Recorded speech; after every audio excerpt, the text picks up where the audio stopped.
इस प्रॉब्लम की वजह से हर साल 10,000 इंडियंस की डेथ होती है। क्या मैं एक नॉर्मल पर्सन इस प्रॉब्लम को सॉल्व कर सकता है? एक ऐसी प्रॉब्लम जिसे government and billion dollar system भी सॉल्व नहीं कर पा रहे। Welcome to episode 4 of solving India's biggest problem. India problem से भरा हुआ है, बट हर एक प्रॉब्लम के पीछे एक अपॉर्चुनिटी होती है बिल्डर्स के लिए, एंड ये सीरीज उनके लिए है। पिछले एपिसोड्स में हमने agriculture, health care and education की प्रॉब्लम को समझा एंड सॉल्व करा। इस एपिसोड में हम टैकल करने वाले इंफ्रास्ट्रक्चर फेलियर को। इस वीडियो के एंड तक आप एग्जैक्टली ये देखोगे कि कैसे एक नॉर्मल पर्सन जिसके पास कोई ज्यादा रिसोर्सेज नहीं है एक प्रॉब्लम में एंटर कर सकता है एंड उसे ट्राई कर सकता है सॉल्व करने का। इवन आप भी। मैं आपको दिखाऊंगा ब्लूप्रिंट एंड एक बिल्डर कम्युनिटी और एक अपॉर्चुनिटी का, ताकि ये वीडियो बस एक वीडियो बन के ना रह जाए। ये हैं ईशा। इनकी उम्र है 38 साल and she just lost her husband. 28 जून 2024 को उनके हस्बैंड रमेश कुमार, जो कि एक कैब ड्राइवर थे, दिल्ली एयरपोर्ट टर्मिनल 1 के बाहर अपनी लाइन में खड़े थे एंड सडनली टर्मिनल की रूफ गिर जाती है। गवर्नमेंट ने उनके परिवार को 20 लाख का कंपनसेशन दिया, लेकिन आप और मैं दोनों जानते हैं कि कितना भी पैसा एक लाइफ को जस्टिफाई नहीं कर सकता। ये एक स्टोरी नहीं है, ऐसी ही स्टोरी आपको बहुत सारी सुनने मिलेगी पूरे इंडिया से। पिछले कुछ महीनों में हमें कितनी सारी सैड स्टोरीज मिली है, ये मुझे बताने की भी जरूरत नहीं है। सब में जगह अलग अलग थी, बट रीजन सेम ही था, इंफ्रास्ट्रक्चर फेलियर। नाउ अब आप सोच रहे होंगे कि ये गवर्नमेंट की गलती है, बट एग्जैक्टली ये नहीं है। रियल सच्चाई काफी अलग है। असली प्रॉब्लम ये है कि इंडिया के पास कोई एक ऐसा सिस्टम नहीं है कि कौन से पब्लिक इंफ्रास्ट्रक्चर सबसे ज्यादा रिस्क पे है कोलिजन के। कोई मॉनिटरिंग नहीं, कोई वार्निंग सिस्टम नहीं।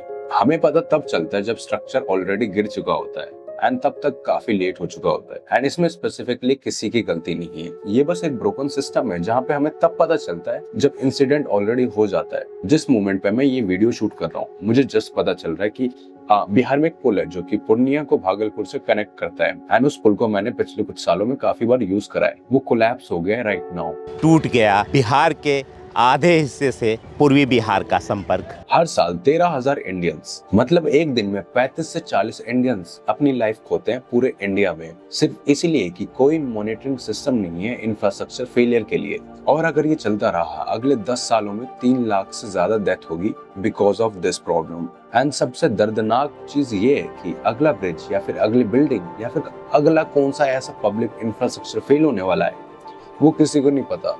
वो इंसान जो उस स्ट्रक्चर का यूज कर रहा है राइट नाउ, उसे ये नहीं पता कि उसकी लाइफ है रिस्क पे, क्योंकि हमें भी नहीं पता। सो मैंने सोचना स्टार्ट करा कि इस प्रॉब्लम का सोल्यूशन क्या हो सकता है। प्रॉब्लम तो क्लियर थी कि इंडिया के पास कोई मॉनिटरिंग सिस्टम नहीं है ये देखने के लिए कि कौन से इंफ्रास्ट्रक्चर एसेट सबसे ज्यादा रिस्क पे है। नाउ अब इसका ऑब्वियस आंसर क्या बनता है, हमें ज्यादा इंस्पेक्शन चाहिए इन पब्लिक इंफ्रास्ट्रक्चर के, विच इज ट्रू। हर एक पब्लिक इंफ्रास्ट्रक्चर को रेगुलरली चेक करना कि उसमें कोई रिस्क तो नहीं है। देन मैंने वही करा, मैंने ये देखना चालू करा कि राइट नाउ इंडिया का इंस्पेक्शन सिस्टम कैसा है स्ट्रक्चर्स को लेते हुए। सो एक इंस्पेक्टर नॉर्मली जाता है एक इंफ्रास्ट्रक्चर एसेट पे, वो टच करता है चीजों को, वो देखता है, नोट्स लिखता है एंड बस इंस्पेक्शन खत्म। एंड ये है पूरा $1 मिलियन इंफ्रास्ट्रक्चर चेकिंग सिस्टम, जो कि किसी काम का नहीं है ऑनेस्टली। मैंने सोचा इसको स्केल करने का तरीका देखते हैं, बट मुझे एक पॉइंट मिला जिसने मुझे टोटली रोक दिया। सी 28 जून 2024 को जो टर्मिनल 1 की रूफ गिरी थी, एक्चुअली में इंस्पेक्ट हुआ था, वो भी अच्छे से ऑन रिकॉर्ड ऑफिशियली। देन फिर भी वो गिर गया। तो प्रॉब्लम इंस्पेक्शन की फ्रीक्वेंसी है ही नहीं, प्रॉब्लम ये है कि एक स्ट्रक्चर को जो चीजें एक्चुअली में वीक बनाते हैं वो आप नेकेड आई से कभी नहीं देख सकते। देन मैंने रियलाइज करा हम एक ऐसी चीज को सॉल्व कर रहे हैं जिसे हम देख ही नहीं सकते, तो अब इसे सॉल्व कैसे करेंगे। एंड इसका आंसर स्पेस में है, जो कि आपके ठीक राइट नाउ ऊपर से गुजर रही होगी। सो मेरी फेवरेट हॉबी है रिसर्च पेपर पढ़ना। सो रिसेंटली मैं एक रिसर्च पेपर पढ़ रहा था। कोई इंटेंशन नहीं था कि मैं इस प्रॉब्लम का सोल्यूशन रिसर्च पेपर में ढूंढ रहा हूँ, but I was just reading for my own curiosity. Then मुझे एक रिसर्च पेपर में इंसार एंड टोमोसार के बारे में पता चला। इंसार का मतलब होता है interferometric synthetic aperture radar and TomoSAR का मतलब होता है tomographic synthetic aperture radar. But उससे भी बड़ी चीज मुझे मिली, निसार। निसार एक सैटेलाइट है जिसे इसरो एंड नासा ने साथ मिलकर लॉन्च करा है। उनका मिशन काफी सिंपल है, अर्थ को काफी डीपली एंड डेप्थ में ऑब्जर्व करना। हर एक मूवमेंट जो कि सॉइल, लैंड या फिर ग्लेशियर्स पे हो रही है, अगर कोई सरफेस 1 से 2 मिलीमीटर भी मूव हुआ है या फिर डिफॉर्म हुआ है, आपकी आंखें वो देख के बिल्कुल नहीं बता सकती, बट निसार बता सकता है। एंड जब ब्रिजेस एंड बिल्डिंग्स 2 मिलीमीटर या फिर उससे ज्यादा शिफ्ट होना चालू होते हैं, वहां से वो एक्चुअली में वीक होना चालू होते हैं। इट मींस ये पूरी प्रोसेस एक दिन में नहीं होती, इसे होने में 6 महीने से लेके 1 साल लग जाते हैं। हम जस्ट इसे देख नहीं पाते। देन आता है TomoSAR, but right now at this stage मैं इसे यूज नहीं कर रहा। मैं हर एपिसोड के लिए 1 महीने पढ़ाई करता हूँ, just so I can solve the problem, ताकि मैं प्रॉब्लम को समझ सकूं, रूट कॉज निकाल पाऊं, इंजीनियरिंग या फिर डिजाइन का यूज करते हुए प्रॉब्लम को सॉल्व कर सकूं। बट टोमोसोर काफी ज्यादा हार्ड है, like scattering mechanism, compressive sensing, calibration, 3D focusing, ये सारे टॉपिक्स काफी ज्यादा हार्ड थे मेरे लिए। इंसार भी काफी सेम ही काम करता है, बट टोमोसार नेक्स्ट लेवल है। सो फॉर दिस स्टेज मैं सिर्फ इंसार को यूज कर रहा हूँ, बट इंसार को भी पढ़ने में मुझे काफी टाइम लगा। अगर हम निसार का एक्चुअल रियल सैटेलाइट डेटा ले सकते हैं और उस डेटा को इंडियन इंफ्रास्ट्रक्चर के ऊपर ओवरले कर सके, तो हम देख सकते हैं कि कौन से इंफ्रास्ट्रक्चर सबसे ज्यादा रिस्क पे है, एंड इंस्पेक्शन वहां भेजेंगे जहां पे एक्चुअली में नीड है। लेकिन आइडिया एंड रियलिटी में काफी डिफरेंस होता है। मैंने स्टार्ट कर दिया एक्सपेरिमेंट करना, ये सोचते हुए कि अगर ये कॉन्सेप्ट वर्क करता है तो कितना बड़ा डिफरेंस बना पाएंगे हम। सो निसार का डेटा पब्लिकली अवेलेबल है। सो मैं नासा अर्थ डेटा पे गया, मैंने सारे फाइल फॉर्मेट्स करेक्ट फॉर्म में डाउनलोड करे, एंड देन मैंने चालू कर दिया प्रोसेसिंग को। Now this is all the data जो कि मैं पुल करने वाला हूँ। नाउ द प्रॉब्लम इज, जैसे ही मैं इसे एक्सपोर्ट करने का ट्राई करूँगा, you can C right here, मैं जैसे ही अपना कर्सर मूव करूँगा क्रैश हो जाएगा। एंड आई डोंट नो मैं ये कैसे करने वाला हूँ, इवन दो मेरे पास बहुत पावरफुल डिवाइस है, यू कैन सी। सो ये बेसिकली रॉ डेटा है, unwrapped phase, coherence, magnitude, scenes coordinate. इसका मतलब सिंपल है, ये बता रहा है कि कौन सी जगह पे कितनी मूवमेंट हो रही है राइट नाउ। तो हमारा पाइपलाइन काम कैसे करता है, पहले डिफॉर्मेशन सिग्नल को एक्सट्रैक्ट करता हूँ, देन मैं लो कॉन्फिडेंस एरियाज को फिल्टर कर देता हूँ, बट जहां डेटा रिलायबल नहीं है वहां से सिग्नल को इग्नोर करवाना, देन फेजेस को मिलीमीटर में कन्वर्ट करना, और फिर हर इंफ्रास्ट्रक्चर एसेट को उस रेस्टर के अगेंस्ट सैंपल करना। एंड जब ये प्रोसेस कंप्लीट हुआ तो स्क्रीन पे शो हो रहा था 33,606 इंफ्रास्ट्रक्चर एसेट जिसको हम मॉनिटर कर रहे थे। बट इसमें एक प्रॉब्लम है, राइट नाउ मैं बस दिल्ली के इंफ्रास्ट्रक्चर एसेट को मॉनिटर कर रहा हूँ। इंडिया का मैं करना चाहता हूँ, बट इंडिया में टोटल 20 लाख से ज्यादा इंफ्रास्ट्रक्चर एसेट है, एंड उन सारे डेटा को प्रोसेस करने के लिए मुझे नीड है सबसे पावरफुल सर्वर्स की, जो कि राइट नाउ मेरे पास नहीं है। बट मेरे पास मेरा पावरफुल वर्क स्टेशन है जिसमें मैं एटलीस्ट दिल्ली के सारे इंफ्रास्ट्रक्चर एसेट को प्रोसेस कर सकता हूँ। बट उसमें भी मुझे काफी ज्यादा क्रैश मिले, बट इवेंचुअली मैंने कैसे ना कैसे करके मैनेज करके दिल्ली के सारे इंफ्रास्ट्रक्चर एसेट को मॉनिटर करना स्टार्ट कर दिया। Roads, highway, railways, station, schools, health care, post office, police station and airports, and सबके पास अपना एक कार्ड था जो कि उनकी कंडीशन को शो कर रहा है कि राइट नाउ उस इंफ्रास्ट्रक्चर में कितनी प्रॉब्लम्स है, किस वे में प्रॉब्लम है, एंड क्या करा जा सकता है। एंड एक सेकंड के लिए मैं रुक गया, बिकॉज ये कोई नंबर नहीं है, ये रियल स्ट्रक्चर है जिनका यूज करा जा रहा है पब्लिक के द्वारा। प्लेटफॉर्म का नाम है संकेत। जो ये करता है वो काफी सिंपल है, सैटेलाइट डेटा को लेता है, उसको ओवरले करता है इंफ्रास्ट्रक्चर एसेट पे, और एक रैंक लिस्ट प्रोड्यूस होती है जिसके अंदर है टॉप इंफ्रास्ट्रक्चर एसेट जिनको सबसे ज्यादा नीड है राइट नाउ इंस्पेक्शन की, बिकॉज उनमें सबसे ज्यादा प्रॉब्लम है राइट नाउ जो मैं सिस्टम के थ्रू देख सकता हूँ ना। 80 हॉटस्पॉट में जो टॉप नंबर 1 पे था उसने मुझे क्वेश्चन में डाल दिया। जो संकेत ने टॉप रैंक करा था, Delhi Meerut rapid rail transit system, ये इंफ्रास्ट्रक्चर काफी न्यूली बना है अभी, बट राइट नाउ ये टॉप रैंक्ड पे है। और इस पॉइंट में मैं काफी ऑनेस्ट रहना चाहता हूँ, मुझे एग्जैक्टली नहीं पता कि ऐसा क्यों हो रहा है कि एक ऐसा इंफ्रास्ट्रक्चर जो कि रिसेंटली बिल्ड हुआ है वो टॉप रैंक पे क्यों आ रहा है। मे बी सॉइल सेटलमेंट हो रही है, या फिर जस्ट बिकॉज ये एक न्यू इंफ्रास्ट्रक्चर है तो थोड़ी बहुत डिफॉर्मेशन हो रही है।